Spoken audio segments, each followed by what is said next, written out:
नमस्कार, मैं सिरांधा आप सभी दर्शकों का अन्नदाता कार्यक्रम में स्वागत करती हूं। प्रदेश के किसानों ने खरीफ की विभिन्न फसलें लगाई हुई हैं, जिसकी आगे अच्छी बढ़वार हो और आने वाले दिनों में भरपूर पैदावार मिले। इसके लिए फसलों में कुछ कार्यों जैसे खरपतवार नियंत्रण, सिंचाई प्रबंधन, कीट रोगों से बचाव करने की जरूरत होती है। तो किसान इन सब कार्यों को कब और कैसे करें, इस बारे में जानकारी दे रहे हैं कृषि विज्ञान केंद्र गोनेडा के कृषि वैज्ञानिक डॉक्टर सरदारमल।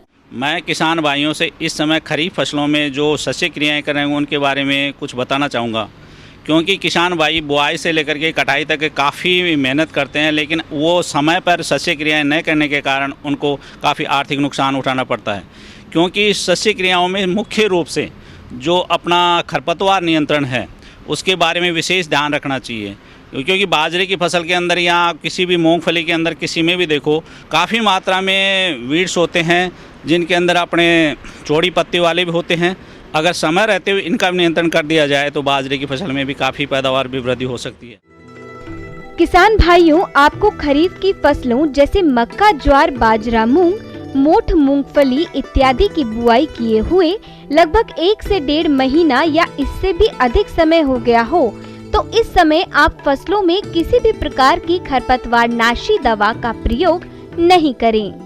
अब आप इन फसलों में मजदूरों के द्वारा खरपतवारों को निकलवाएं, लेकिन ध्यान रखें कि मूंगफली की फसल में 50 दिन के बाद निराई गुड़ाई नहीं करें, क्योंकि इस समय मूंगफली की फसल में सुइयां बनना शुरू हो जाती है। अगर हैंड वीडिंग जिसे अपने हाथ से खुदाई की किया जाए, अगर निराई गुड़ाई की जाए तो सभी फसलों में फ़ायदेमंद होती है। इसका मैं आपको बताना चाहता हूँ कि हैंड वीडिंग या जो निराई गुड़ाई हाथ से करते हैं उसका मुख्य फ़ायदा ये होता है कि फसल की जड़ों के अंदर करोड़ों के अंदर लाभदायक जीवाणु होते हैं, जो कि अपने एरोबिक कंडीशन जिसको कोई ऑक्सीजन की आवश्यकता होती है, अगर खोदी कर दी जाएगी तो वहाँ तो एरेशन हवा जाएगी, हवा जाने के कारण वो काफ़ी एक्टिव हो जाएंगे। एक्टिव हो जाने के कारण आपने देखा होगा कि जो जिसके अंदर अपने ये वीडनाशी डालते हैं, वीडिंग ना करके और रसायन डालते हैं, उसके बजाय अगर खोदी करके देखा जाए जिसमें कि अपने निराई गुड़ाई करते हैं, दोनों में कंपैरिजन किया जाए तो शायद उसमें 100% तक डिफरेंस मिलेगा। फसलों में निराई गुड़ाई करने के बाद मक्का, ज्वार, बाजरे में यूरिया का बुरकाव करें, ताकि इन फसलों की अच्छी बढ़वार हो सके। किसान भाइयों, प्रदेश में बारिश के चलते जिन फसलों में पानी भर गया है, वे किसान अपने खेतों में जल निकास की उचित व्यवस्था करें, ताकि फसलों को खराब होने से बचाया जा सके। इस समय मूंगफली की फसल में कॉलर रोट रोग दिखाई दे रहा है। यदि आपके द्वारा समय पर इस रोग का नियंत्रण नहीं किया गया तो मूंगफली की पूरी फसल चौपट हो जाती है। तो इस नुकसान को देखते हुए जरूरी होता है कि आप समय रहते इसका नियंत्रण करें। समय पर अगर आपने बीजोपचार नहीं किया है तो बीजोपचार न करने के कारण इस समय आप देख रहे होंगे मूंगफली की फसल के अंदर जड़ गलन की बीमारी लगी हुई है। अगर शुरू के अंदर ही इसमें अगर 2 ग्राम बावस्टीन या 6 ग्राम अगर आप ट्राइकोडर्मा मिला करके उपचारित कर देते तो उस समय का उपचार काफ़ी सस्ता पड़ता। अगर इस समय आप काफ़ी मात्रा में महंगा भी पड़ता है, दवाई भी ज़्यादा पड़नी पड़ती है। फिर भी अगर किसान भाइयों किसी के जड़ मूंगफली की होती है, उसके अंदर गलन की बीमारी लगती है, किसान भाई ये समझते हैं कि ये तो ख़राब हो चुकी है फसल, लेकिन इसके बारे में हताश ना हो। उसके लिए ट्राइकोडर्मा 2 किलो ट्राइकोडर्मा करीब अपने 40 किलो गोबर की खाद में मिला करके और अपनी छाया में डाल दें। 5-7 दिन के अंदर क्या होता है कि जितना ट्राइकोडर्मा होता है वो जीवाणु होते हैं, वो पूरे फैल करके पूरा गोबर होता है वो जीवाणु बन जाता है। उसके बाद में उसको ब्रॉडकास्ट करके छिड़काव करके मूंगफली के खेत में डाल दिया जाए तो ये गलन वाली बीमारी है ये 100% नियंत्रित हो जाएगी।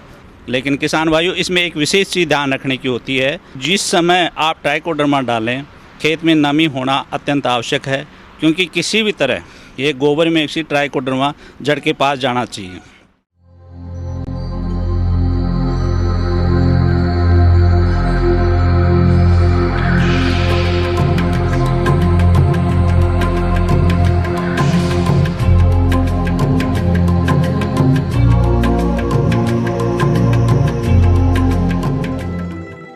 सफेद लट के कारण मूंगफली और बाजरे की फसल को भारी नुकसान पहुंचता है।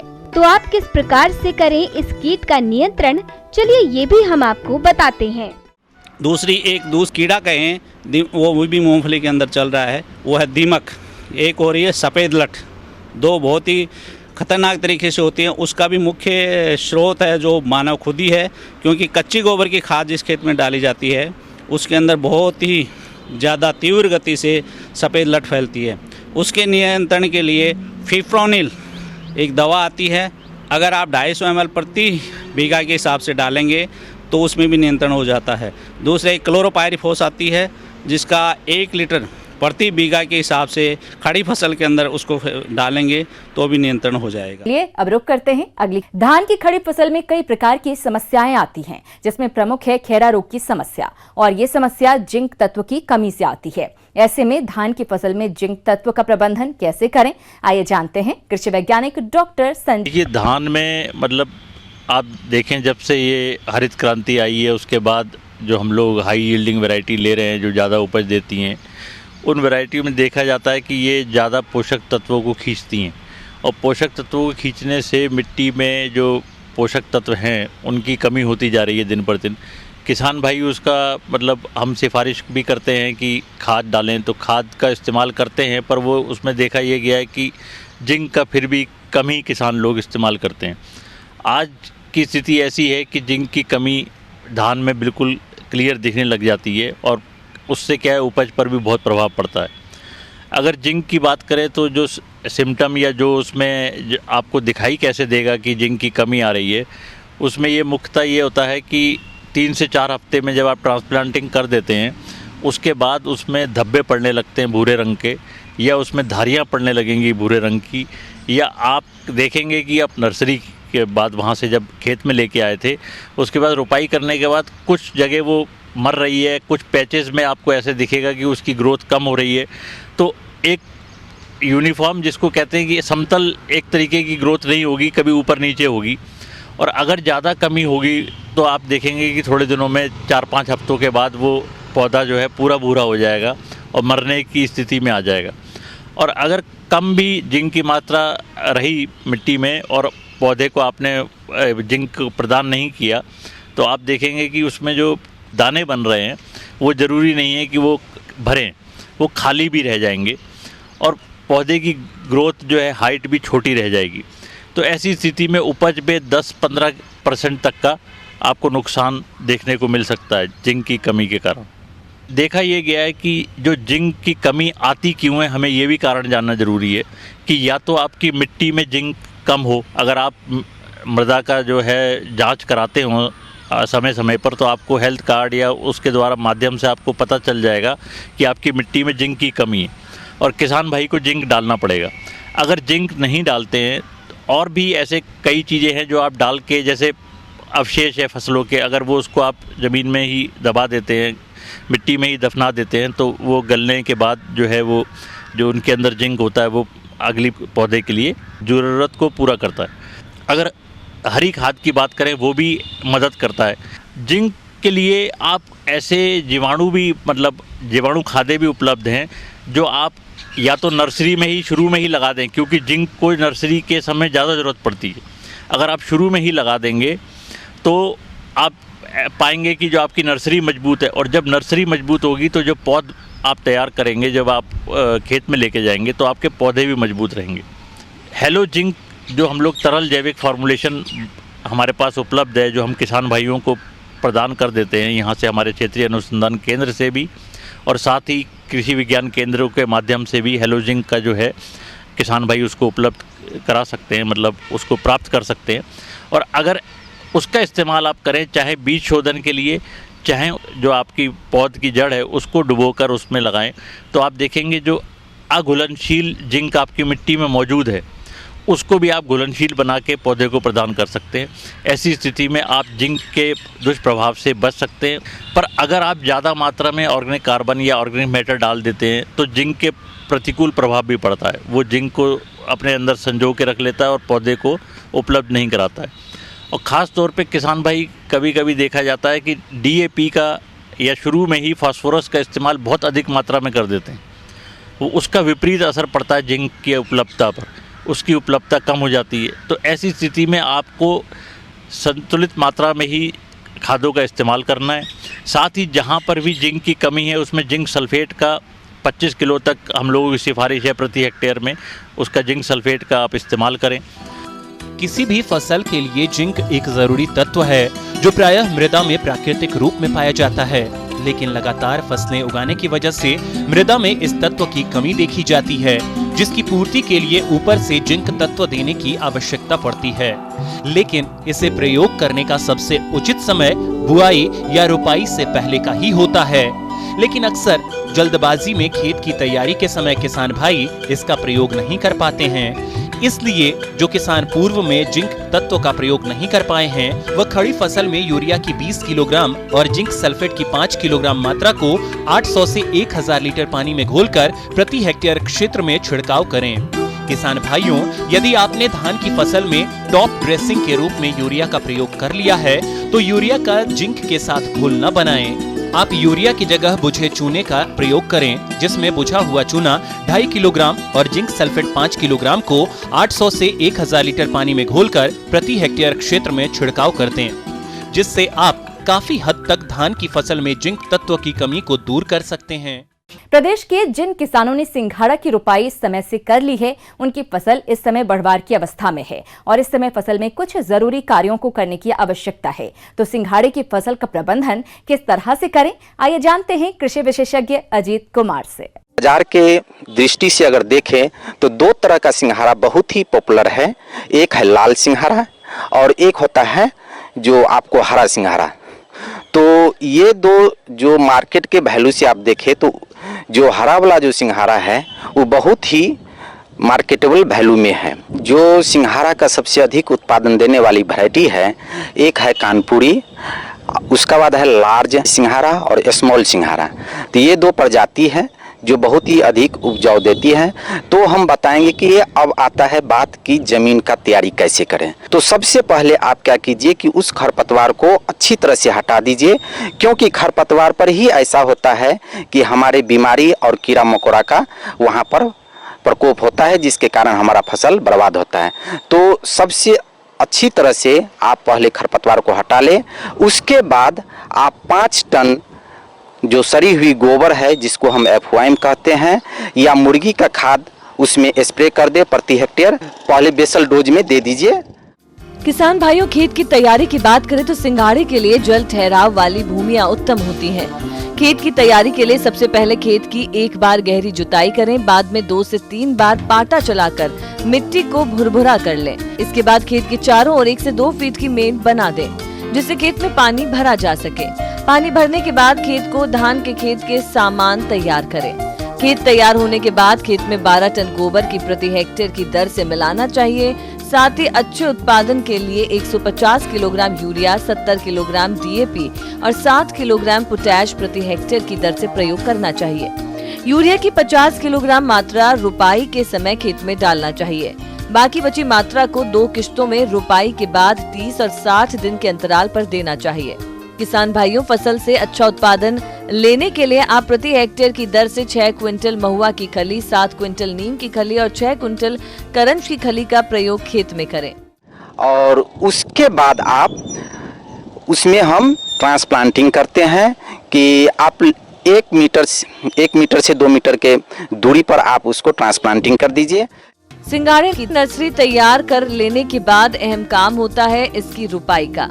तो इसकी रुपाई के लिए खेत में कम से कम 1.5 फीट पानी होना चाहिए। रुपाई से पहले सिंघाड़े की लताओं को अच्छी तरह से उपचारित कर लेना चाहिए।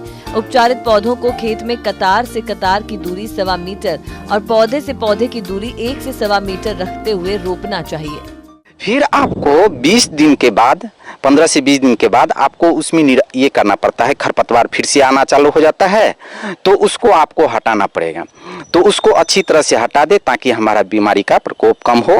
अब आता है बात की कीड़ा। तो सिंघाड़ा में एक लाल भंग जो कीड़ा है, जिसको सिंघाड़ा भंग के नाम से भी जानता है, ये एक तरह का बग है जिसका लार्वा और एडल्ट दोनों ही हमारे फसल को बहुत ही हानिकारक देता है और ये हमारे फसल को खा जाती है। इसका लार्वा जो है डंठल में छेद करके घुस जाता है, जिससे हमारा पैदावार बहुत ही लॉस होता है। तो इसको हम रोकेंगे कैसे? तो अगर आपको लगे कि हमारा कुछ ही पौधा में अगर सिंघाड़ा में है, को सिंघाड़ा का जो पौधा है उसको हटा करके कहीं दूर आप इसको नष्ट कर दीजिए।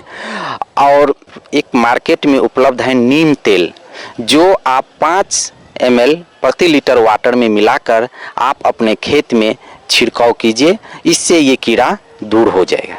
फिर अगर आपको लगे कि नहीं अब इससे नहीं हुआ, तो आप फिर इस पर स्प्रे कर सकते हैं क्लोरोपाइरोफॉस 2 ml प्रति लीटर के दर से आप अपने फसल पर स्प्रे कर दीजिए, आपका कीड़ा दूर हो जाएगा।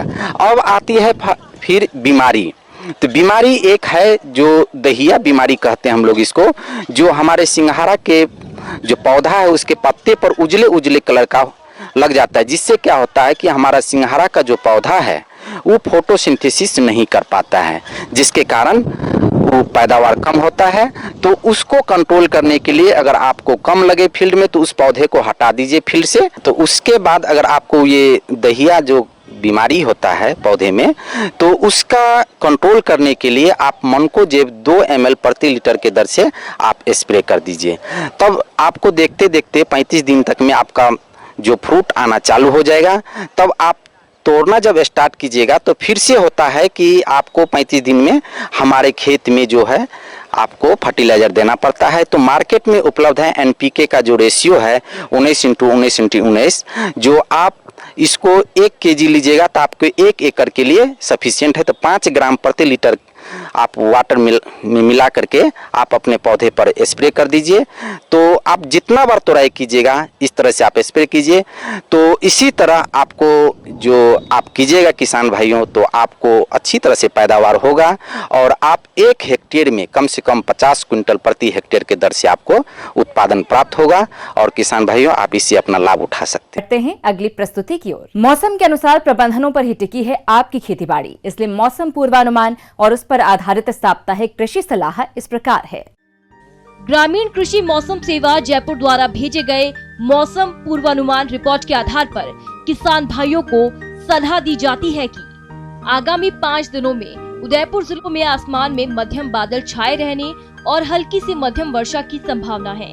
हवा की गति 10.7 से 23.0 किलोमीटर प्रति घंटा के वेग से दक्षिणी पश्चिमी दिशा से चलने और अधिकतम तापमान 24 से 32 एवं न्यूनतम 23 से 24 डिग्री से रहने के साथ वायु में आर्द्रता की मात्रा अधिकतम 88 से 96% तक एवं न्यूनतम 63 से 92% रहने की संभावना है।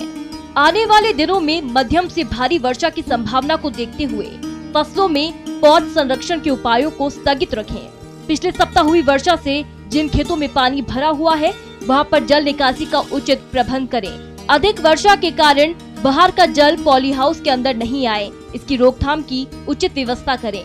भारी वर्षा के कारण पॉली हाउस के गटरों के अवरुद्ध होने से पॉली हाउस के फटने की संभावना रहती है, अतः गटरों को साफ करें। सब्जियों में जल निकास का उचित प्रबंधन करें। नवजात और दुधारू पशुओं को सूखे स्थान पर बांधें। वर्षाकालीन मौसम में हरा चारा खाने से जानवरों में दस्त की संभावना रहती है, अतः इसकी रोकथाम हेतु सूखा भूसा और चारा खिलाते रहें।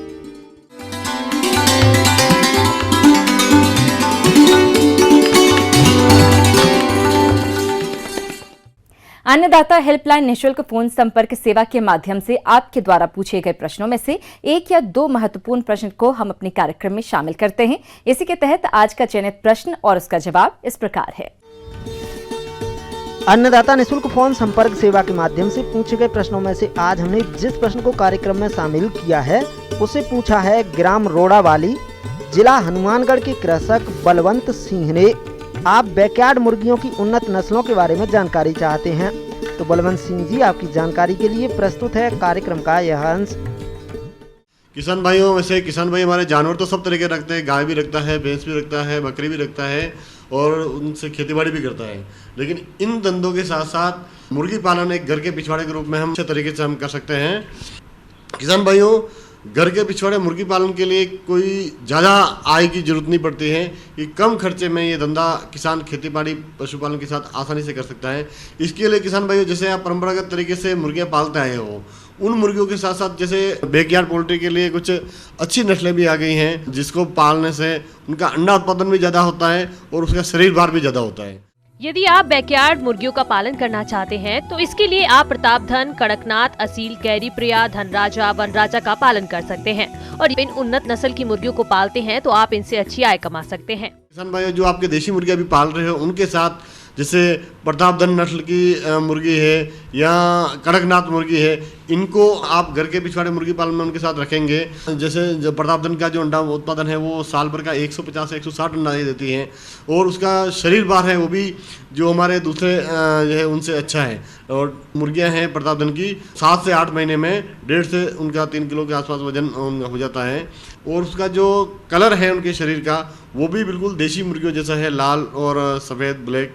तो आपको उसमें कोई दिक्कत नहीं और उनके अंडे का स्वाद, अंडे का मीट का स्वाद भी बिल्कुल देशी मुर्गियों जैसा है। तो किसान भाई, एक तो घर के पिछवाड़े के लिए अच्छी नस्ल रखें, अच्छी नस्ल का चुनाव हम करेंगे तो उसका शरीर भार अच्छा होगा, अंडा उत्पादन होगा भी अच्छा होगा, तो उससे किसान भाई उसकी आमदनी ज़्यादा मिलती है। बैकयार्ड मुर्गी पालन के लिए वैसे तो ज्यादा देखभाल की आवश्यकता नहीं रहती है, फिर भी इनसे अच्छी आय लेने के लिए जरूरी है कि आप इनके लिए उचित आवास की व्यवस्था करें। आवास में इनके लिए कम खर्च में दड़बा बनाकर रख सकते हैं, जिससे इनको जंगली जानवरों, अधिक सर्दी, गर्मी और बरसात से बचाया जा सकता है। और इसके लिए अतिरिक्त कुछ भी आपको खर्च नहीं करना है। जो हमारा घर का जो वेस्टेज हो जाता है, जैसे सब्जियां हैं, दाने हैं, चावल है, जो वेस्टेज हमारे घर के हैं, उनको हम खिला के उनको हम पाल सकते हैं आसानी से। इस प्रकार से उनका खिलाने का, पशु आहार का भी उसका अतिरिक्त खर्चा नहीं होता किसान भाइयों को। और जैसा कि कुपोषण की बहुत गंभीर समस्या रहती हैं, तो एक कुपोषण की समस्या का भी समाधान होगा और दूसरा किसानों को इससे अतिरिक्त आय मिलेगी। खेतीबाड़ी पशुपालन तो करते ही हैं, लेकिन खेतीबाड़ी पशुपालन के अलावा ये बैकयार्ड पोल्ट्री से किसान को अतिरिक्त आमदनी भी मिलेगी। और जो कुपोषण की समस्या है, तो किसान भाई के जैसे घर में बच्चे हैं, गर्भवती माता बहन है, वो जो उनसे अंडे होते हैं, अंडों का सेवन करेगी, उस मुर्गियों की मीट का सेवन करेगी, मांस का, तो उससे कुपोषण की समस्या भी दूर होती है। और किसान भाई जो अंडे मुर्गियां बेचकर उससे पैसे जो कमाते हैं, उससे किसानों को खेतीबाड़ी और पशुपालन के साथ साथ एक अतिरिक्त आमदनी का स्रोत भी उसका विकास होता है उसका। अब आइए देखते हैं कल दिखाए जाने वाले कार्यक्रम की मुख्य झलकियां। टिड्डी दल से प्रदेश के किसान हैं काफी परेशान, कैसे पाएं इनसे छुटकारा। फूलों का अधिक उत्पादन लेने के लिए गेंदा की फसल में किए जाने वाले जरूरी कार्य। हम उम्मीद करते हैं कि आज का कार्यक्रम आप सभी दर्शकों के लिए उपयोगी रहा होगा। किसान भाइयों, अन्नदाता आपकी सेवा के लिए संकल्परत है। कृषि संबंधित समस्या एवं सुझावों के लिए आप हमें इस पते पर संपर्क कर सकते हैं। प्रोड्यूसर अन्नदाता, news 18 Rajasthan, Ramoji film city, Hyderabad 501512। साथ ही आप हमें ईमेल भी कर सकते हैं। हमारा ईमेल है p18annadatarajasthan@nw18.com। इसके अतिरिक्त आप हमें निःशुल्क हेल्पलाइन नंबर 18004192-155 पर सोमवार से शनिवार सुबह 10 बजे से शाम 4 बजे के बीच संपर्क कर सकते हैं। किसान भाइयों, अब समय हो रहा है आपसे विदा लेने का, तो हमारी अन्नदाता टीम को दीजिए इजाजत। कल फिर आपसे मुलाकात होगी कृषि संबंधित कुछ और महत्वपूर्ण जानकारियों के साथ। नमस्कार।